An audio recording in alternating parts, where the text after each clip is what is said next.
எங்கள் அன்பரான இயேசுவே,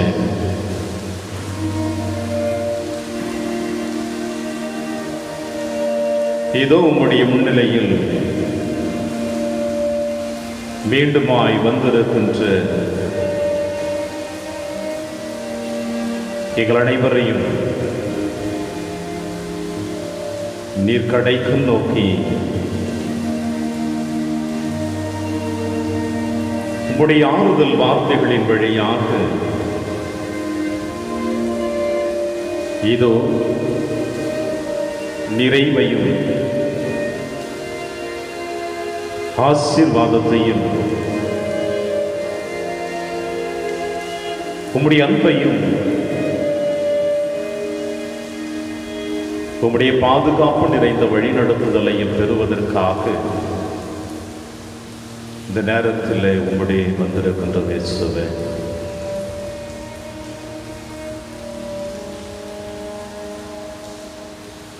ஆறுதலை தேடி வந்த எங்கள் ஒவ்வொருவருக்கும் நீரே ஆறுதலின் தகப்பனாகவும் எங்களை வழிநடத்தக்கூடிய நல்ல ஆயனாகவும் உம் திருப்பாதம் வந்திருக்கின்றோம். அன்பு இயேசுவே, நவம்பர் மாதம் மனதில் வேதனைகள், சுமைகள், தாங்க முடியாத கஷ்டங்கள் எங்கள் கண்கள் எல்லாம் குளமாகி எங்களோடு வாழ்ந்து உம்மிடம் வந்திருக்கின்ற எங்கள் பெற்றோர்கள், எங்கள் உடன்பிறப்புகள்,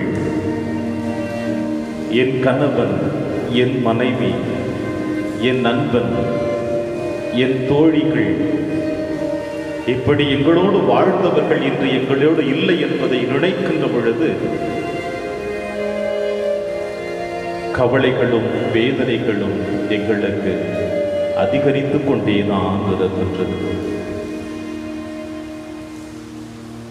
இப்படிப்பட்ட சூழ்நிலையில் தான் அப்பா உம்முடைய முன்னிலையில் வந்திருக்கின்றோம். மாதத்தின் முதல் வெள்ளிக்கிழமை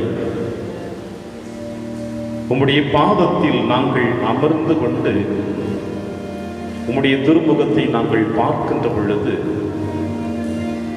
அதில் எத்தனை மகிழ்ச்சி! இந்த உலகத்தையே மறந்தவர்களைப் போல நாங்கள் உம்முடைய முன்னிலையில் வந்து அமர்ந்து கொண்டிருக்கின்றோம். இயேசுவே,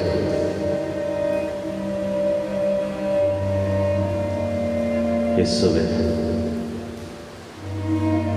அமர்ந்திருக்கின்ற எங்களுக்கு உம்முடைய வார்த்தைகள் மட்டும்தான் எங்களுக்கு நிறைவை கொடுக்க போகிறது என்று இதோ பாதத்தில் அமர்ந்து உம்முகம் பார்த்து உன் அருள் கேட்டு உம்முடைய அன்பை பருகி உம்மொழியை உள்வாங்கி அந்த மொழியை எங்களுடைய வாழ்வில் பணி செய்ய அப்பா இதோ எங்களை அர்ப்பணித்து செபிக்கிறோம். இன்னுயிரே இறைவா உன் திருவடி சரணம், உன் பதம் அமர்ந்து உன் முகம் காண என்னதவம் செய்தேன் நான், என்னதவம் செய்தேன். என்னுயிரே இறைவா உம் திருவடி சரணம், உன் பதம் அமர்ந்து உன் முகம் காண என்னதவம் செய்தேன் நான், என்னதவம் செய்தேன். என்னுயிரே இறைவா உம் திருவடி சரணம், உன் பதம் அமர்ந்து உன் அருள் கிடைக்க என்னதவம் செய்தேன் நான், என்னதவம் செய்தேன். என்னுயிரே இறைவா உம் திருவடி சரணம்,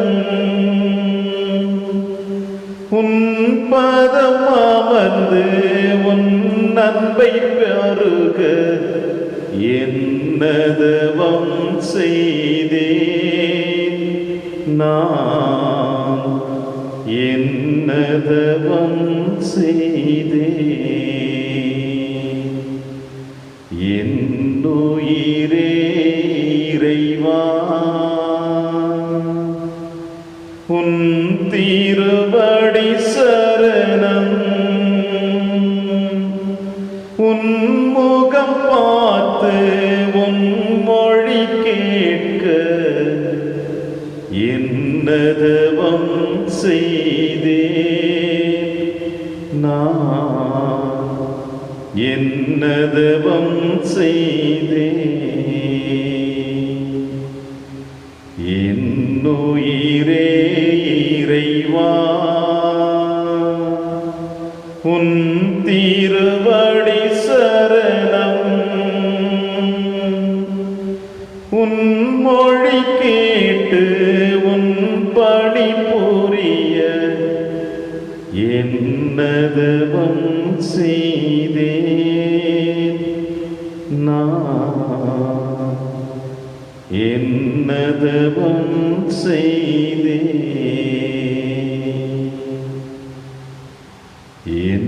என்னுயிரே இறைவா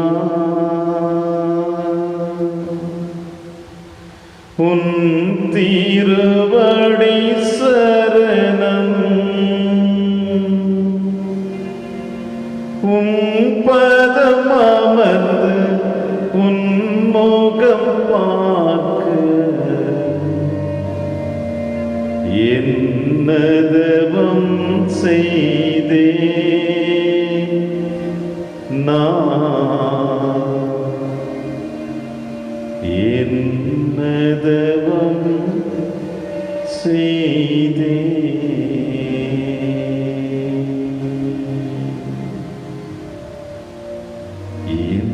என்னுயிரே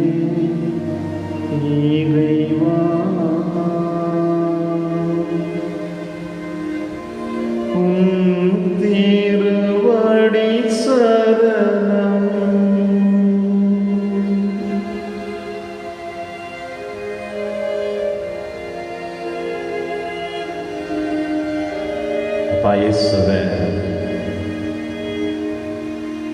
உம் திருவடி அமர்ந்திருக்கின்ற எங்களை உம்முடைய காயப்பட்ட கரத்தினால் எங்கள் ஒவ்வொருவரையும்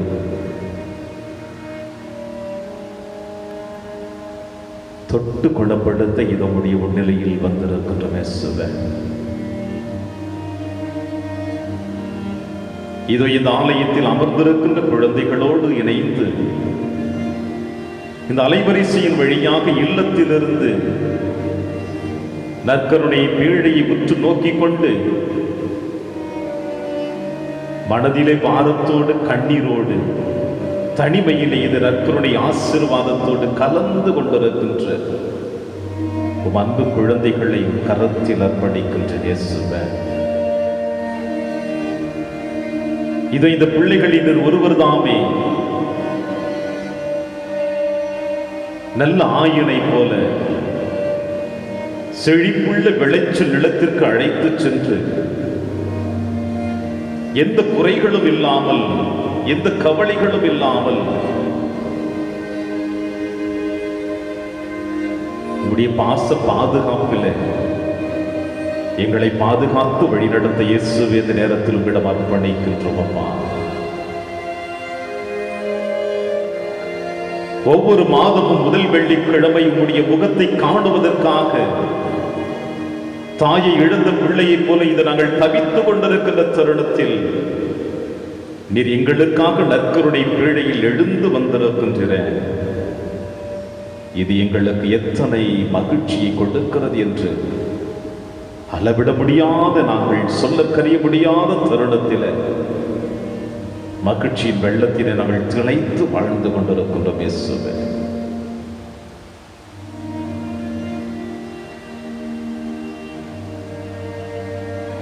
நவம்பர் மாதத்திலே மரித்தவர்களுக்காக எங்கள் ஒவ்வொருவருடைய கண்ணீரை அவர்கள் அடக்கம் செய்யப்பட்டிருக்கின்ற துயில் கொண்டிருக்கிற கல்லறையில எங்கள் கண்ணீர் எல்லாம் அந்த இடத்தில் அவருடைய பாதத்தில் நனைத்து நனைத்து கவலையோடு கண்ணீரோடு அழுது கொண்டிருக்கின்ற தருணத்தில் சுமைகளோடும் பாரத்தோடும் வந்திருக்கிற என் குழந்தைகளை நான் உங்களை ஆறுதல் கொடுப்பேன், கவலை கொள்ளாதீர்கள். ஏனென்றால் உயிர்ப்பும் உயிரும் நானே என்று உங்களுக்கு வாக்குறுதி கொடுத்திருக்கிறேன் அல்லவா என்று சொன்னவர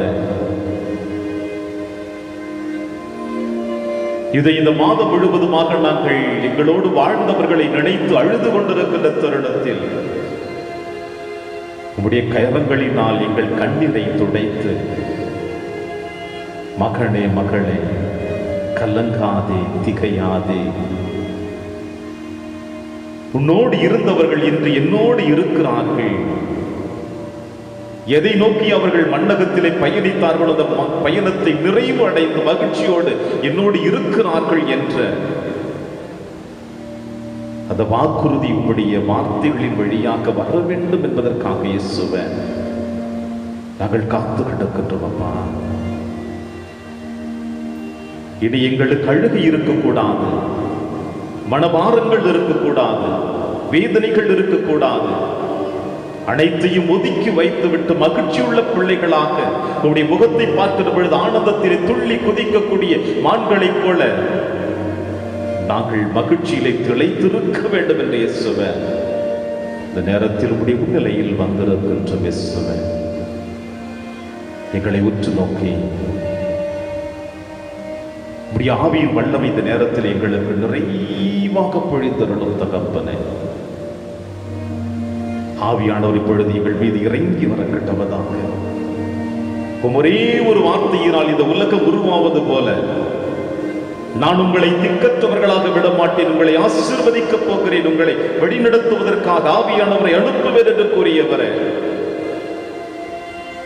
இதோ இந்த நேரத்தில் உங்களுடைய ஆவின் அபிஷேகத்தை அபரிமிதமாக எங்கள் ஒவ்வொருவருடைய உச்சத்தலை முதல் உள்ளங்கால் வரை இறங்கி வர கட்டவதாக. அப்பா,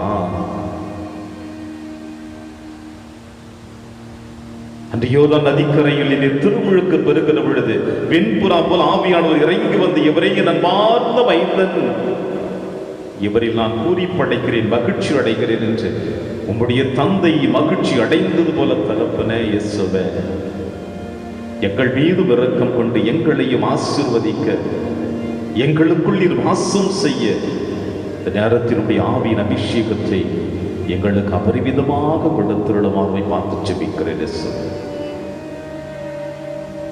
இறங்கி வரக்கட்டவதாக ஆவியானவர் எங்கள் மீது இப்பொழுது அந்த ஆவியின் அபிஷேகம் வல்லமை எங்கள் மீது இறங்கி வருகிற பொழுது உம்முடைய வார்த்தைகளை கேட்கக்கூடிய எங்கள் ஒவ்வொருடைய மனதையும் தூய்மைப்படுத்தி ஆற்றுதல் படுத்தி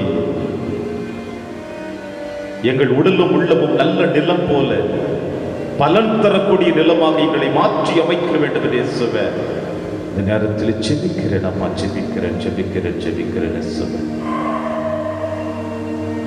எங்கள் ஒவ்வொருவரும் மீது ஆவியானவர் இறங்கி வர கடவதாக. இறங்கி வருகின்ற பொழுது ஆவியானவர் எங்களை தொட்டு குணப்படுத்த வேண்டும் என்று இயேசுவே இந்த நேரத்தில் செபிக்கிறேன். ஆவியின் வல்லமை, ஆவியின் அபிஷேகம், ஆவியின் ஆட்கொள்ளுதல், ஆவியின் ஏவுதலால் நாங்கள் இப்பொழுது தூய்மையாக்கப்பட கடவதாக.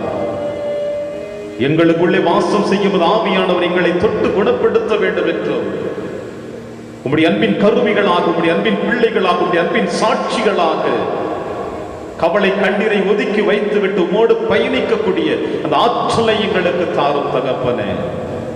தாருமையா அந்த நேரத்தில் எங்களுக்கு தாரும். ஏனென்றால் உம் வார்த்தைகளை நாங்கள் கேட்டு தியானிக்க போகிறோம். உம்முடைய வார்த்தைகள் எங்கள் சிந்தனைகளை சீர்தூக்கி பார்க்க எங்களுக்கு ஒரு சில நிமிடங்கள் தரப்போகின்றது. வெறுமனை ஆலயத்தில் அமர்வதும் வெறுமனை இல்லத்தில் அமர்ந்து கொண்டிருப்பதை விட உம்முடைய வார்த்தைகளை நாங்கள் உள்வாங்குகின்ற பொழுது அந்த வார்த்தை எங்களுக்கு வாழ்வாக மாற்றப்பட வேண்டும் என்று இயேசுவே இந்த நேரத்தில் நாங்களும் திருப்பாதம் அமர்ந்து கொண்டிருக்கின்றோம். எங்களை ஆசீர்வதியும், எங்களை தொட்டு குணப்படுத்தும். இதோ கண்களை மூடி நற்கருணையில் வீற்றிருக்கிற ஒவ்வொரு நான் உற்று நோக்குகின்ற பொழுது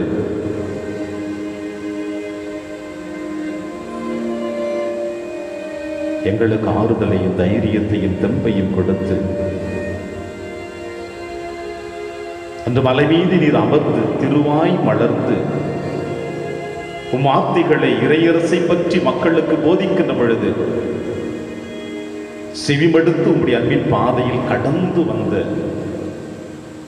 விபச்சாரிகள், பாவிகள், வரி தண்டுபவர்கள், புறையெழுத்து மக்கள், சமாரியர்கள், உடலளவில் நோய்களோடு வாழ்ந்து கொண்டிருந்த எல்லா பிள்ளைகளுமே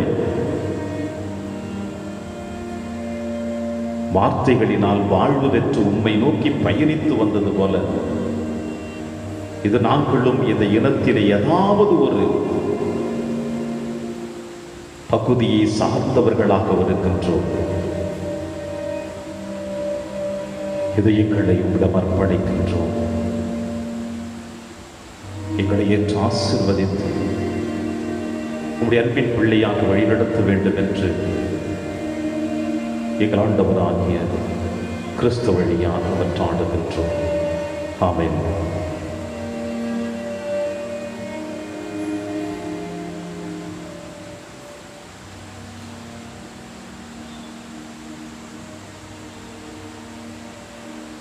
கிறிஸ்துவில் பிரியமான என் அன்பு சகோதரர்களே, சகோதரிகளே,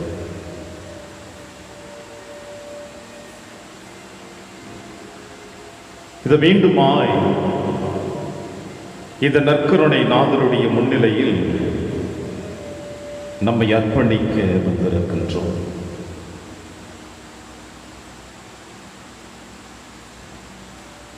இவருடைய கரத்தில் அர்ப்பணிக்கின்றவர்கள் இவருடைய முன்னிலையில் வந்து அமரக்கூடியவர்கள், இவர் வார்த்தையை கேட்கக்கூடியவர்கள், இவர் அழைப்பினை ஏற்றுக்கொள்கிறவர்கள் வேதத்தை புரட்டி பார்த்தோம் என்றால் தோல்வியை அடைந்தவர்களாக காண முடியாது. மனிதர்களுடைய பார்வையில் அவர்கள் வேதனை மிக்கவர்களாக இருந்தாலும் மனிதர்களுடைய முன்னிலையில் அவர்கள் அவமானத்துக்கு உரியவராக இருந்தாலும், மனிதர்கள் முன்னிலையில் அவர்கள் தவறாக கருதப்பட்டாலும், ஆனால் நம் தெய்வத்தின் முன்னிலையில் அவர்கள் அனைவருமே பேறு பெற்றவர்கள் தான்.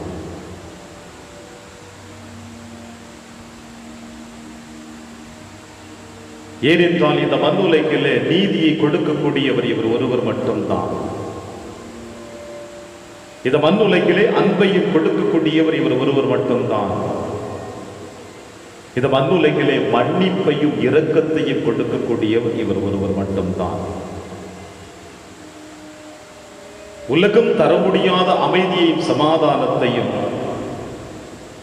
உலகம் தர முடியாத மன்னிப்பையும் நம் நற்கருணை நாதர் ஒருவரால் மட்டும்தான் முடியும்.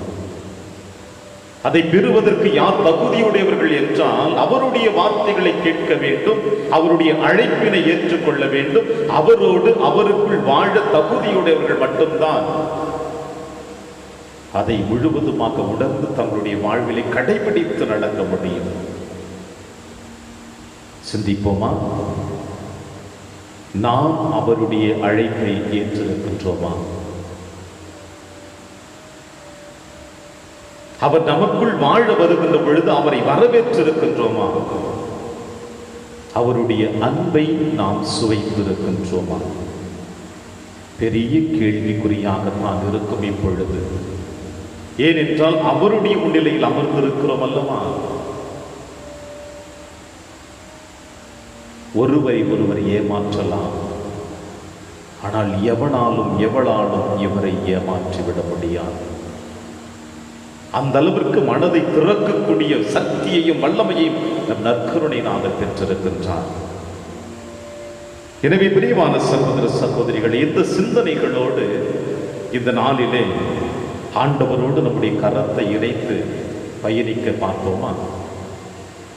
நவம்பர் மாதம் மீண்டும் மீண்டுமாய் நினைவுபடுத்தக்கூடிய தருணம் இது. மரண பயம் எந்த ஒரு மனிதனை ஆட்கொள்ளாமல் இருக்கிறது? மரணம் யாரை ஆட்கொள்ளாமல் இருக்கிறது? பயம் என்றாலே, கொடூர பயம் என்றாலே சொல்லுவார்கள் மரண பயம் என்று சொல்லுவார்கள். ஏனென்றால் மரணம் ஒரு மனிதனை தழுவினால் அந்த மனிதனை ஜடம் என்று சொல்லுவோம், அந்த மனிதனை பிணம் என்று சொல்லுவோம். உயிர் ஒருவனுடைய உடலில் இல்லை என்றால் பிணம், ஜடம், ஒன்றுக்கும் உதவாதது. அதிகபட்சமாக ஒரு நாள் நம்மோடு இருக்கும். எவ்வளவு சீக்கிரம் அந்த பிணத்தை எடுக்க முடியுமோ அவ்வளவு சீக்கிரம் எடுப்பதற்கு நம்மோடு இருப்பவர்கள், நம்மை ஆழமாக அன்பு செய்தவர்கள் கூட நம்ம இல்லத்திலிருந்து தூக்கி செல்லத்தான் முடிவு எடுப்பார்கள். ஏனென்றால் காலப்போக்கிலே நாற்றம் எடுத்து விட நம்முடைய உடல். மரண பயம், நான் மீண்டும் இந்த மண்ணுலகில் வாழ்ந்து விட முடியாது என்ற பயம். பிரியமான சகோதர சகோதரிகளே, பல நேரங்களில் இந்த நவம்பர் மாதத்திலே கண்ணீரோடு தான் நாம் வாழ்ந்து கொண்டிருக்கின்றோம். ஒரு சில நேரங்களிலே உணவு அருந்துவதில்லை. நம்மோடு வாழ்ந்தவர்களை நினைத்து நினைத்து கண்ணீரோடு வேதனையோடு அமர்ந்து கொண்டு இருப்பதை விட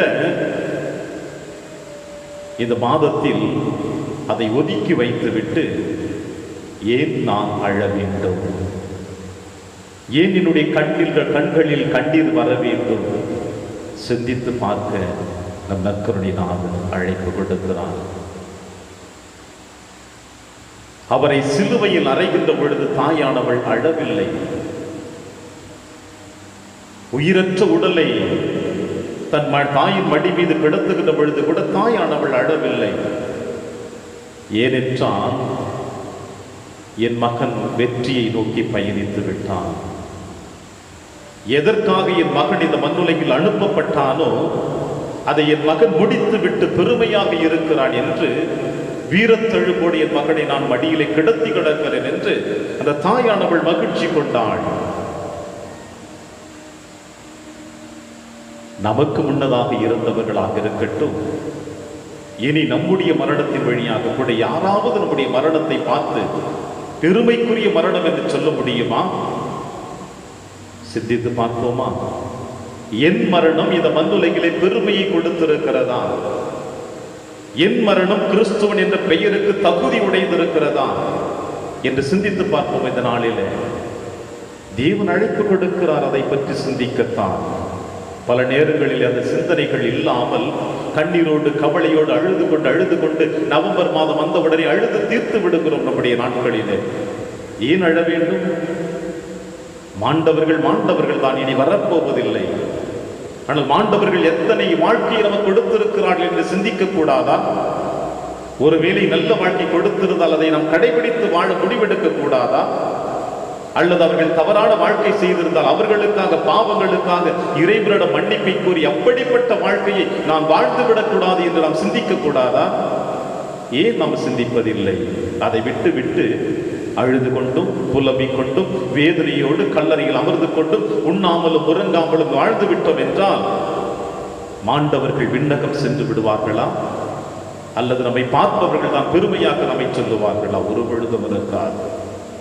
பிரியமான சகோதர சகோதரிகளே, எனவே இந்த நற்கருணை நாதர் முன்னிலையில் வந்திருக்கின்ற பொழுது நம்மை சுய ஆய்வு செய்து பார்ப்போமா? என் இயேசுவே, நான் எப்படிப்பட்ட வாழ்க்கையை வாழ்ந்து கொண்டிருக்கிறேன் என்று, எனக்குள் கொடுக்கப்பட்டிருக்கிற கடமைகளை பொறுப்பினை நான் சரிவர செய்து கொண்டிருக்கின்றேனா? இந்த நேரத்தில் எனக்கு மரணம் வந்து விட்டால் அந்த மரணத்தை மகிழ்ச்சியோடு ஏற்றுக்கொள்வேனா? நான் மரித்த பிறகு என்னுடைய மரணம் ஒரு கிறிஸ்தவன் என்ற சாட்சிய வாழ்வு கொடுக்குமா என்று ஆண்டவர் முன்னிலையில் நாம் சற்று சிந்தித்து பார்ப்போமா? இன்றைய நற்செய்தி வாசகம் அதுக்கு ஒரு சிறந்த உதாரணத்தை கொடுக்கிறது. லூக்கா எழுதிய நற்செய்தி 16ஆம் அதிகாரம் 1 முதல் 8 முடிய வசனத்தை நாம் இன்று காலையில் திருப்பலியிலே கேட்டிருப்போம். செல்வர் ஒருவருக்கு வீட்டு பொறுப்பாளர் இருந்தார் என்று உவமையை ஆண்டவர் இயேசு கிறிஸ்து சொல்லுகிறார். அந்த வீட்டு பொறுப்பாளர் தன்னுடைய கடமையை சரிவர செய்திருக்கின்றானா என்று சிந்திக்க இன்று அழைப்பு கொடுக்கிறார். செல்வந்தன் நம் ஆண்டவர் இயேசு கிறிஸ்து. அவருடைய வீட்டின் பொறுப்பாளர்கள் நாம் அனைவருமே. கிறிஸ்தவன் என்கின்ற பொறுப்பினை உங்களுடைய கரங்களிலும் என்னுடைய கரங்களிலும் கொடுத்திருக்கிறார் நற்கருணை நாதர். இந்த பொறுப்பினை நாம் எப்படி ஏற்று நாம் செயல்பட்டுக் கொண்டிருக்கிறோம்? உவமையின் வாயிலாக அற்புதமாக சொல்லுகிறார். தலைவர் அவரை கூப்பிட்டு, உம்மை பற்றி நான் கேள்விப்படுவது என்ன? உன் பொறுப்பில் உள்ள கணக்கை ஒப்படையும். இனி நீ வீட்டை விட்டு என் பொறுப்பாளராய் இருக்க முடியாது, வெளியே செல். உன்னுடைய கணக்கினை என்னிடம் ஒப்படைத்து விடு. நான் கேட்டதெல்லாம் உண்மையா?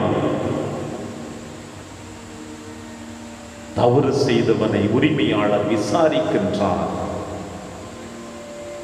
சரியான விசாரணை அல்ல, மாறாக உன்னுடைய கணக்குகளை ஒப்படைத்து விட்டு என் வீட்டை விட்டு வெளியே செல். என்ன ஒரு அதிகாரப்பூர்வமான அறிவிப்பு! என்ன ஒரு அதிகாரப்பூர்வமான கேள்விகள்! நான் என்ன செய்வேன்? நான் என்ன செய்வேன்? பொறுப்பாளர் சொல்லுகின்ற வார்த்தை ஆழமாக சிந்திக்கக்கூடிய வார்த்தைகளை நம் ஆண்டவர் இயேசு கிறிஸ்து உங்களுக்கும் எனக்கும் சொல்லுகிறார். நான் என்ன செய்வேன்? வீட்டு பொறுப்பிலிருந்து என் தலைவர் என்னை விட்டு என்னை நீக்கிவிடப் போகிறாரே, வீட்டு தலைவர் என் பொறுப்பிலிருந்து என்னை விட்டு நீக்கப் போகிறாரே, மண் வெட்டவோ என்னால் இயலாது, இறந்து உண்ணவும் வெட்கமாயிருக்கிறது. மண் வெட்டவும் என்னால் முடியாது, இறந்து உண்ணவும் என்னால் வெட்கமாக இருக்கிறது. சிந்திக்கக்கூடிய வார்த்தைகள் தேவ பிள்ளைகளை. நான் என்ன செய்வேன்? எனக்கென்று ஒரு வழி இருக்கிறது. உடனே என் தலைவனுடைய வீட்டில் கடன் பெற்றவர்களை அழைத்து வந்து என் முன்னிலையில் அமர வைத்து, பெற்ற கடனில் பாதியை தலைவனுக்கும் பாதியை எனக்கும் நான் திருடிச் செல்ல போகிறேன். மண்விட்ட இயலாது, இறந்து உண்ணவும் வெட்கமாக இருக்கிறது. ஆனால் திருடி தின்பதற்கு, திருடி உண்ணுவதற்கு எனக்கு வழியை நான் தேடிக்கொள்ளப் போகிறேன்.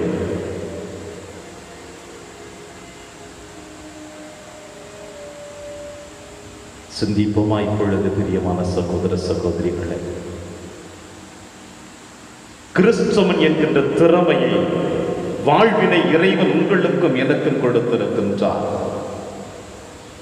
இந்த கிறிஸ்து கொடுத்திருக்கிற வாழ்வினை நான் எப்படி கடைபிடித்து வாழ்ந்து கொண்டிருக்கின்றேன்? மோயிசன் வழியாக இறைவன் தேர்ந்தெடுத்த அந்த இனமாகிய இஸ்ரேல் மக்களுக்கு சீனாய் மலையிலே 10 கட்டளைகளை கொடுத்தார்.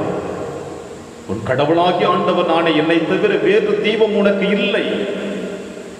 உன் தாய் தந்தையை மதித்து நட, கொலை செய்யாதே, தவறு செய்யாதே, திருடாதே, பொய் சாட்சி சொல்லாதே, மோகப்பாவம் செய்யாதே, பிற தாரத்தை விரும்பாதே. இப்படி 10 கட்டளைகளை ஆழமாக கொடுத்து, என் வீட்டிற்கு பொறுப்பாளர்களாக உங்களை நான் நியமிக்கிறேன் என்று அன்று தந்தை கடவுள் கொடுத்ததை இஸ்ரேல் இனம் செய்ததா? ஆண்டவரின் பிள்ளைகள் என்கின்ற அந்த கடமையினை அவர்கள் செய்தார்களா? மண்வெட்டவும் இயலாது, இறந்து உண்டவும் வெட்கமாக இருக்கிறது. எனக்கு கொடுக்கப்பட்டிருக்கின்ற திறமைகளை என்னால் உழைக்கவும் முடியாது. சமுதாயத்தில் உயர்ந்தவன் என்று காணப்பட்ட நான் பிச்சை எடுத்தால் என்னை அடுத்தவர்கள் தவறாக நினைப்பார்களே, அதற்காக நான் திருடுவதிலே, களவு செய்வதிலே, ஏமாற்றுவதிலே, பிறரை அழிப்பதிலே நான் நுழைந்து என்னுடைய வாழ்க்கையை நான் கடந்து செல்லுகிறேன். எத்தனை அவமானத்திற்குரிய செயல்பாடுகள், எத்தனை வேதனைக்குரிய செயல்பாடுகள்.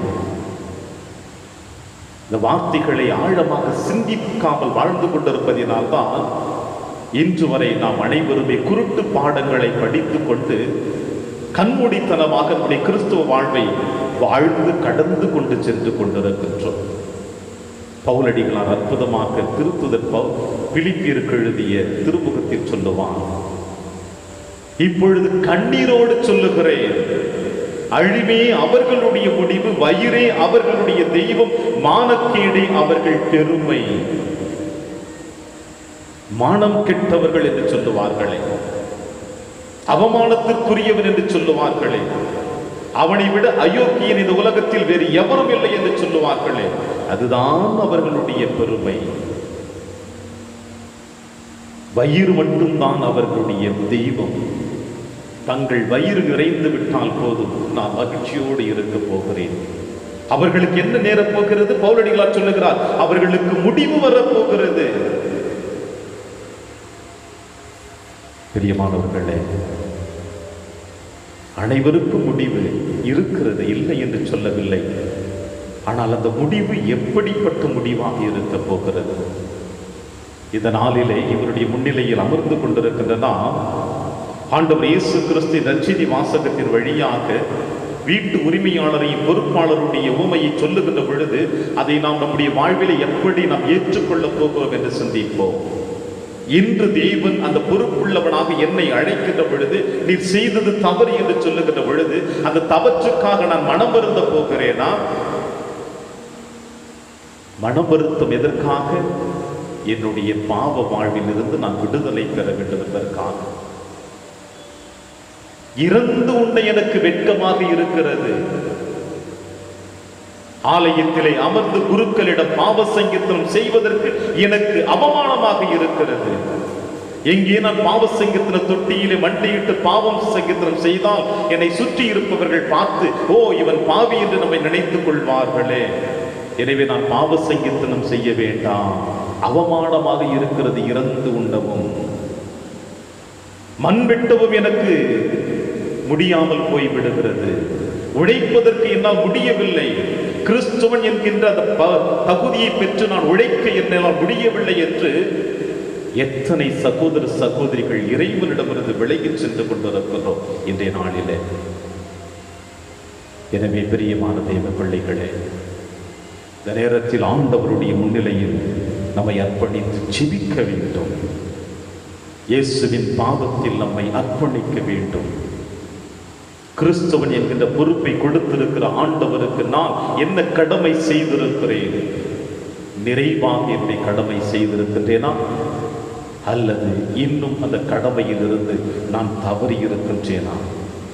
இறுதியாக நற்செய்தி வாசகத்தில் ஆண்டவர் இயேசு கிறிஸ்து சொல்லுவார், நேர்மையற்ற அந்த வீட்டு பொறுப்பாளரை முன்மதியோடு செயல்பட்டதால் தலைவர் அவரை பாராட்டினார், சாத்தான் அவனை பாராட்டுகிறது. தீயவன் அவர்களை பாராட்டுகிறார். வாயன் மகனே, வாயன் சகோதரனே, என்னுடைய அசுத்தம் நிறைந்த அரசாட்சியில் நீயும் ஒரு அமைச்சனாக அமர்ந்து கொள். என்னுடைய இருள் நிறைந்த ஆட்சியிலே நீயும் ஒரு பதவி எடுத்துக்கொள் என்று அந்த தலைவன் மகிழ்ச்சி அடைகிறான் என்று சொல்லப்படுகிறது. ஏனெனில் ஒளியின் மக்களை விட உலகின் மக்கள் தங்கள் தலைமுறையிடத்தில் மிக்க முன்மதி உள்ளவர்களாக நடந்து கொள்கிறார்கள். ஒளியின் மக்கள் இந்த மண்ணுலகில் இருப்பவரிடம் முன்மதியாக நடந்து கொள்வதில்லை. ஏனென்றால் இந்த மண்ணுலகில் இருக்கின்ற தீயவர்களிடம் முன்மதியாக நடப்பதினால் எந்த பலனும் இல்லை. ஆண்டவர் முன்னிலை முன்மதியாக நடக்கிற பொழுதுதான் பலன் இருக்கிறது என்று தேவன் சொல்லுகிறார். எனவே பிரியமான சகோதர சகோதரிகளே, இதனாலே ஆண்டவர் முன்னிலையில் நம்மை அர்ப்பணித்து ஜெபிப்போம். மீண்டுமாய், என் அன்பு இயேசுவே, எனக்கு கொடுத்திருக்கின்ற பொறுப்பினை நான் ஏற்றுக்கொண்டிருக்கின்றேனா, அல்லது அதை நான் இழந்து தவித்து கொண்டிருக்கின்றேனா?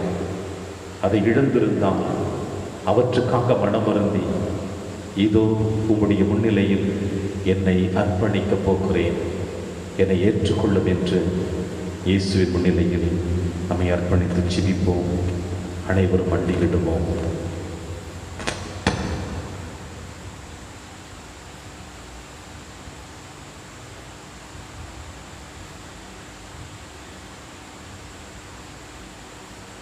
கண்களை மூடி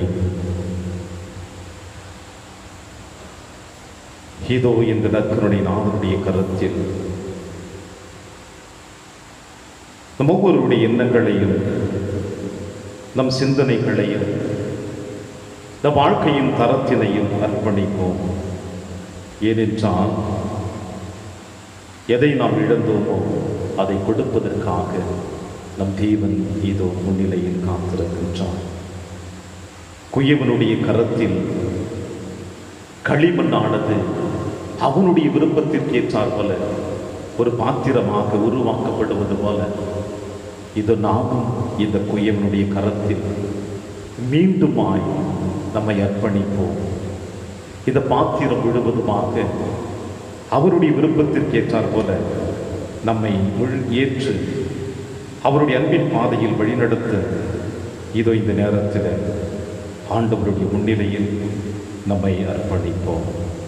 கண்களை மூடி இந்த பாடல் வரிகளின் வழியாக இயேசுவுக்கு நம்மை அர்ப்பணிப்போம். குயவனே குயவனே, படைப்பின் காரணனே, களிமண்ணான என்னையுமே கண்ணோக்கி பார்த்திடுமே. குயவனே குயவனே, படைப்பின் காரணனே, களிமண்ணான என்னையுமே கண்ணோக்கி பார்த்திடுமே. வேறுமையான பாத்திரம் நான் வேறுத்து தள்ளாமலே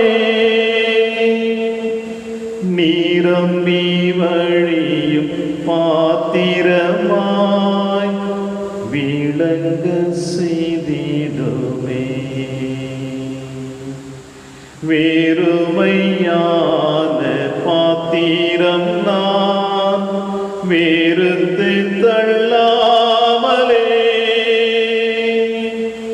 நீரம்பி வழியும் பாத்திரமாய் விளங்க செய்திடுமே. வேதத்தின் வேதத்தில் காணும் பாத்திரமெல்லாம் இயேசுவை போற்றிடுமே. என்னையும் அவ்வித பாத்திரமாய் வனைந்து கொள்ளுமே. இயேசுவே, பெருமையாக இருக்கின்ற பாத்திரம் நான் இப்பொழுது உம்முடைய கரத்தில் என்னை ஒப்படைத்திருக்கின்றேன். பல ஆண்டுகளுக்கு முன்னதாக உம்முடைய கரத்தினால் உருவாக்கப்பட்ட இந்த பாத்திரம் இந்த உலக ஆசைகளுக்கு மத்தியிலே என்னுடைய நாட்களை கடந்து செல்லுகின்ற பொழுது தூய்மையாக இருந்த இந்த பாத்திரம் அசுத்தம் உள்ளதாக, குறைகள் நிறைந்ததாக, பாழடைந்து போன இருள் நிறைந்த பாத்திரமாக இது மீண்டும் உம்முடைய கரத்தில் நாங்கள் எங்களை அர்ப்பணித்திருக்கின்றோம். உம்முடைய கரம் இந்த பாத்திரத்தை தூய்மைப்படுத்த வேண்டும். உம்முடைய காயப்பட்ட கரத்திலிருந்து வருகின்ற இரத்தமானது என் இதயம் என்கின்ற பாத்திரத்தை தூய்மைப்படுத்தி வேதத்தில் காணப்படுகின்ற பாத்திரங்கள் போல நாங்களும் காண வேண்டும் என்று இயேசுவே இது உம்முடைய முன்னிலையில் எங்களை அர்ப்பணிக்கின்றோம். கூயவனே கூயவனே படைப்பின் காரணனே, களிமண்ணான என்னையுமே கண்ணோக்கி பார்த்திடுமே. விலை போகாத பாத்திரமாகவும் என்னை யாரும் மதிக்காமல் என்னை ஏற்றுக்கொள்ளாமல் இருக்கின்ற ஒரு பொருளாக இதோ நான் இந்த மண்ணுலகிலே ஒரு மூளை முடுக்குகளில் ஒளிந்து கிடக்கின்றேன். இயேசுவே, உம்முடைய கிருபையால் உம்முடைய ஆசீர்வாதத்தினால் இந்த தடைகள் அனைத்தையும் உடைத்து உன்னுடைய அன்பின் பாத்திரமாக உம்முடைய கருவியாக என்னை வழிநடத்த இயேசுவை என்னை அர்ப்பணிக்கின்றேன். வீலை போகாத பாத்திரம் நான் விரும்புவாரில்லையே, வீலை எல்லாவும் கிருபையால் உகந்ததாக்கிடுமே. வீலை போகாத பாத்திரம் நான் விரும்புவாரில்லையே, வீலை எல்லாம் கிருபையால் உகந்ததாக்கிடுமே. தடைகள் யாவும் நீக்கி என்னை தம்மை போல் மாற்றிடுமே. உடைத்து என்னை உன்னகத்தே உடமையாக்கிடுமே. கூயவனே கூயவனே படைப்பின் காரணனே, களிமண்ணான என்னையுமே கண்ணோக்கி பார்த்திடுமே. மண் ஆசையிலும் இந்த உலக ஆசையிலும் அழிந்து போகக்கூடிய ஆசையிலும் மயங்கியே மெய்வழி மறந்து வாழ்ந்து கொண்டிருந்த நான் உம்மை முழுவதுமாக காண முடியாமல் உதறி தள்ளிவிட்டு உன்னுடைய இரக்கத்தை கண்டறியாமல் உன்னுடைய மன்னிப்பை கண்டறியாமல் கால் போன பாதையிலே நடந்து சென்ற என்னை உம்முடைய அன்பின் பாதையினால் எங்களை கடந்து வந்து எங்களை அர்ப்பணித்த இயேசுவே, இது உம்முடைய பிரசன்னத்தை உணர்ந்தவர்களாக, உம்முடைய உடனிருப்பை உணர்ந்தவர்களாக, உம்முடைய இரக்கத்தை உணர்ந்தவர்களாக உம்முடைய பாதத்தில் எங்களை அர்ப்பணித்து செபிக்கிறேன் இயேசுவே. மன்னாசையில் நான் மயங்கியே மெய்வழி விட்ட கன்றே, கண் போன போக்கை போக்கை பின்பற்றினே கண்டேனில்லை இன்பமே. மன்னாசையில் நான் மயங்கியே மெய்வழி விட்டகன்றே. கண் போன போக்கை பின்பற்றினேன் கண்டேனில்லை இன்பமே. காணாமல் போன பாத்திரம் என்னை தேடி வந்த தெய்வமே. வாழ்நாள் எல்லாம் உன் பாதம் சேரும் பாதையில் நடத்திடுமே. கூயவனே கூயவனே படைப்பின் காரணனே. களிமண்ணான என்னையுமே கண்ணோக்கி பார்த்திடுமே. கண்ணோக்கி பார்த்திடுமே.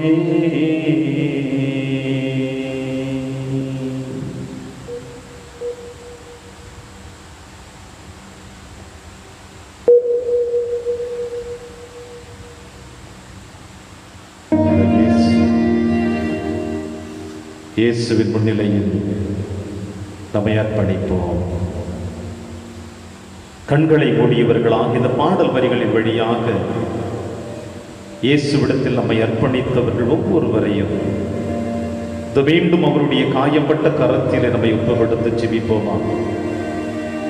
இந்த உலகம் முழுவதுமாக அவருடைய அருளுக்காகவும் ஆசிருக்காகவும் அவருடைய இரக்கத்திற்காக அவருடைய மன்னிப்பிற்காகவும் ஏங்கி தவித்துக் கொண்டிருக்கிற தருணத்தில் இது அவருடைய முன்னிலையில் வந்திருக்கிற நாமும் அதில் ஒரு மனிதனாக இருந்து கொண்டிருக்கும் என்பதை உணர்ந்து, இயேசுவே எங்களை அர்ப்பணிக்கிறேன் தேவனே, என் பாவக்கரைகள் நீக்கப்பட வேண்டும் இயேசுவே, என் குறைகள் நீக்கப்பட வேண்டும் இயேசுவே. கிறிஸ்துவன் என்கிற தகுதியினை பொறுப்பினை என்னுடைய வாழ்விலை கொடுத்ததற்காக அதற்கு நன்றி செலுத்தி இயேசுவை மோடு நான் இணைந்து வாழ வேண்டும். என்னை ஆசீர்வதியும் தகப்பனே என்று இயேசுவின் கரத்தில் நம்மை அர்ப்பணிப்போமா.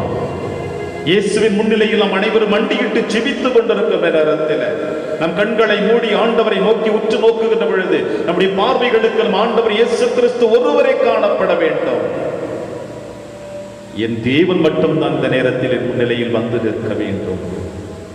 என் சிந்தனைகள் இந்த உலகத்தின் மீது இன்று இருந்து விடாமல் இது அவருடைய முன்னிலையில் மண்டியிட்டு ஜெபித்துக் கொண்டிருக்கிறனால், அவரோடு நான் ஐக்கியமாக வேண்டும் என்று விரும்பி வந்திருக்கிறனால், சாத்தானின் தீய சக்திகளில் இருந்து விடுதலை அடைய வேண்டும் என்று தேடி வந்திருக்கிறனால், ஆண்டவர் எனக்குள் வாழ வேண்டும் என்று தேடி வந்திருக்கிறனால், என் தேவன் என்னோடு வாழ வேண்டும் என்று விரும்பி வந்திருக்கிறனால், இந்த நேரத்திலே என் நற்கருணை நாதர் மட்டும்தான் என் கண் கொண்டே வந்து நிற்க வேண்டும். வேறு எவரும் வந்து என்னுடைய முன்னிலையில் வந்திருக்க கூடாது. இயேசுவே, நான் உம்மை தேடி வந்திருக்கிறேன். இயேசுவே, நான் உன்னை உற்று நோக்க வந்திருக்கிறேன். இந்த நேரத்தில் என்னை பாரும் இயேசுவே, என்னை பாரும் அம்மா. இந்த நேரத்தில் என்னை பாரும் அம்மா. இயேசுவே, என்னை பாரும். பார்வையற்ற மனிதனை அவனுடைய என்னிடம் அழைத்துமார்கள் என்று அன்போடு அழைத்த இயேசுவே, இது என்னையும் அழையும் அம்மா, எனக்கும் அழைப்பு கொடும் இயேசுவே. உம்முடைய அழைப்பிற்காக உம்முடைய முன்னிலையில் மண்டியிட்டு கிடக்கிறேன்.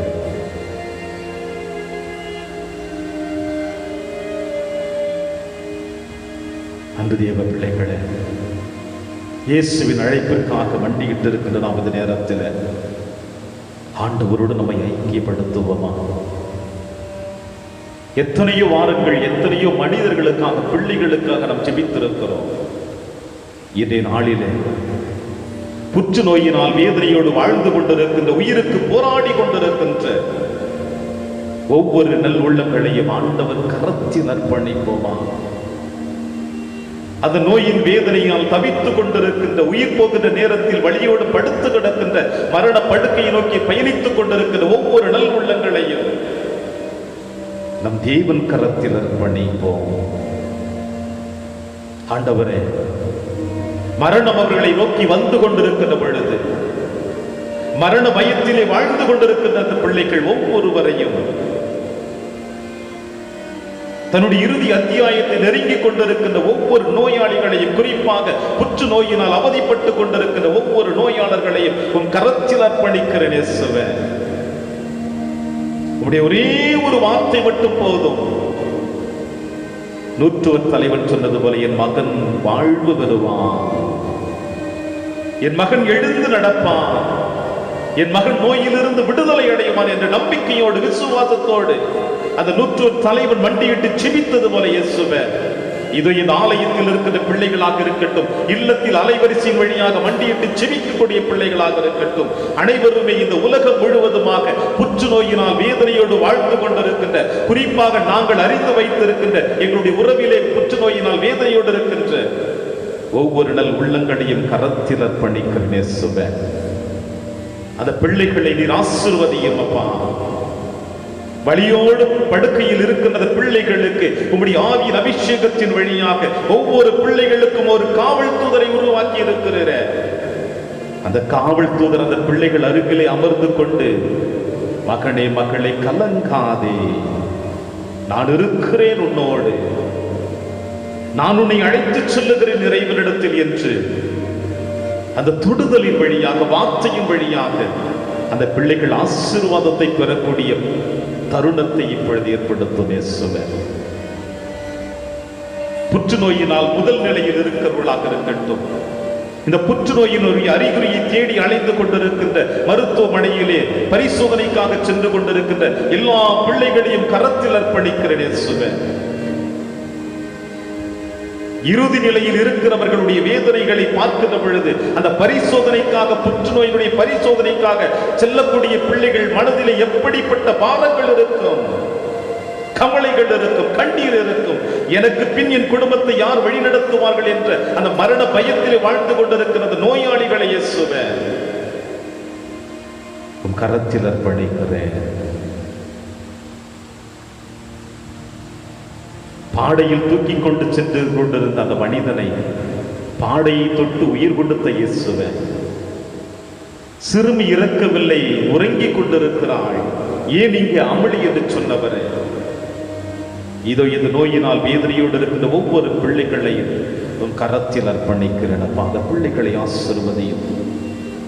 இன்றைய நாளிலே மாதத்தின் முதல் வெள்ளிக்கிழமை குத்தி திறக்கப்பட்ட விழாவிலிருந்து வழிந்தோடி வந்த ரத்தமும் தண்ணீரும் படை வீரனுக்கு பார்வை கொடுத்தது போல, இந்த நாளிலே புற்றுநோயினால் பரிசோதனைக்கு செல்லக்கூடிய பிள்ளைகளாக இருக்கட்டும், புற்றுநோயினை அவதிப்பட்டுக் கொண்டிருக்கின்ற பிள்ளைகளாக இருக்கட்டும், மரணை நோக்கி பயணித்துக் கொண்டிருக்கின்ற பிள்ளைகளாக இருக்கட்டும், எவராக இருந்தாலும் இயேசுவே உம்முடைய ரத்தத்தினால் அவர்களை தூய்மைப்படுத்தும் அப்பா. உம்மால் கூடும், எல்லாம் கூடும், உம்மால் மட்டும்தான் முடியும் என்ற நம்பிக்கையோடு விசுவாசத்தோடு அந்த பிள்ளைகளின் சார்பாக நாங்களும் இடம் செபிக்கிறேன் இயேசுவே.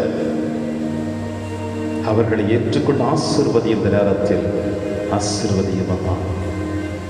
ஆவியின் வல்லமையினால், ஆவியின் வருகையினால் இருள் நிறைந்து இந்த உலகம் வெளிச்சத்தை பெற்றது போல, ஆவியின் வருகையினால், ஆவியினுடைய ஏவுதலினால், ஆவியின் ஆட்கொள்வதினால் பயந்து கிடந்த சீடர்கள் வெளியே வந்து உடைய இறைவார்த்தையை போதித்தது போல, இந்த நோயினால் அவதிப்பட்டுக் கொண்டிருக்கிற ஒவ்வொரு பிள்ளைகளையும் ஆவியின் அபிஷேகத்தினால் ஆட்கொண்டு அந்த பயத்திலிருந்து அவர்களுக்கு விடுதலை கொடுக்க சக்தியை தாரும் தகப்பனே. பிறந்தவன் ஒரு நாள் இறந்தாக வேண்டும், ஆனால் வாழ்க்கை எதை நோக்கி செல்கிறது என்பதற்கு எங்களுக்கு இன்னொரு வாய்ப்பை தருமாறு இயேசுவே இந்த நேரத்தில் பார்த்து செபிக்கிறேனப்பா. மடிவது உறுதி, மரணம் உறுதி, இறப்பு உறுதி. ஆனால் எங்களுடைய மரணம், இறப்பு, மடிதல் வாழ்வு கொடுக்க வேண்டும் என்று உடைய பாதத்தில் வந்திருக்கிறோம் இயேசுவே. எங்களை ஏற்றுக்கொள்ளும். யாருக்காக நாங்கள் ஜெபித்துக் கொண்டிருக்கின்றோமோ அந்த பிள்ளைகள் அருகிலே நீர் அமர்ந்து கொள்ளும் இயேசுவே. நீர் அமர்கின்ற பொழுது அவர்களுக்கு ஆறுதல் கிடைக்கும். நீர் தொடுகின்ற பொழுது அவர்களுக்கு சுகம் கிடைக்கும். நீர் அரவணைக்கின்ற பொழுது அவர்கள் வாழ்வு பெற்று மீண்டுமாய் தங்கள் பழைய இயல்பு வாழ்க்கைக்கு திரும்பி செல்லக்கூடிய வல்லமையை சக்தியை பெறுவார்கள் என்ற நம்பிக்கையுடைய சுவை இந்த அனைத்து புற்றுநோய் நோயாளர்களையும் உன் கரத்தில் அர்ப்பணித்து செபித்தவர்களை ஆசீர்வதிக்க உன் பாதம் ஒப்பு கொடுத்து செபிக்கிறேன்.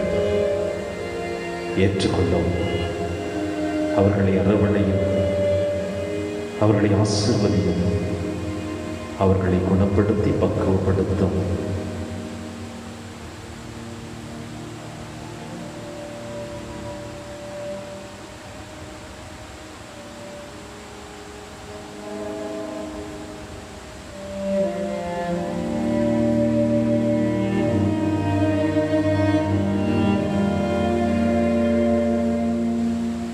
நன்றி இயேசுவே,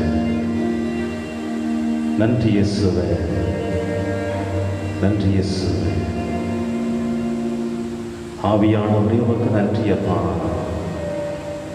ஆவியானவரே உமக்கு நன்றி அப்பா, ஆவியானவரே உமக்கு நன்றி அப்பா. எங்களை படைத்து பராமரித்து வழிநடத்துகின்ற அப்பா தந்தையே உமக்கு நன்றி. அப்பா தந்தையே உமக்கு நன்றி. அப்பா தந்தையே உமக்கு நன்றி. நன்றி நன்றி நன்றி நன்றி நன்றி நன்றி நன்றி நன்றி நன்றி இயேசுவே.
இறைவா, இந்த வியப்புக்குரிய திருவருட்சாதனத்திலே உம்முடைய பாடுகளின் நினைவை எங்களுக்கு விட்டு சென்றே.